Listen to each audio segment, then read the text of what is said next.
AWS Bedrock is a serverless application service that simplifies the development and deployment of generative AI applications using foundation models from various providers. AWS Bedrock provides a unified interface to create and manage these AI applications without managing the underlying infrastructure.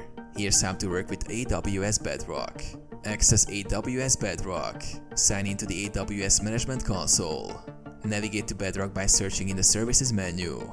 Create a Bedrock application. Click Create Application. Provide a name for your application and select a foundation model from providers like Anthropic, Stability AI, or Amazon Titan. Configure application settings. Endpoint. Choose whether you want to deploy your application in a VPC or publicly accessible. Permissions. Attach necessary IAM roles for accessing other AWS services if required.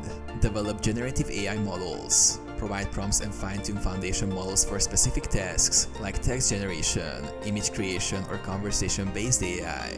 AWS Bedrock abstracts the complexities of managing and deploying these models, so you focus on building applications. Test and deploy. Use Bedrock's testing interface to evaluate different configurations and outputs. Once satisfied, deploy your AI application with real-time event-driven workflows. Monitor and optimize. Monitor your applications using AWS services like CloudWatch for logs and metrics. Optimize resource usage by scaling models according to demand using AWS auto-scaling features. Security and compliance. Utilize built-in security features such as encryption and IAM policies to ensure that your Bedrock applications are secure and compliant.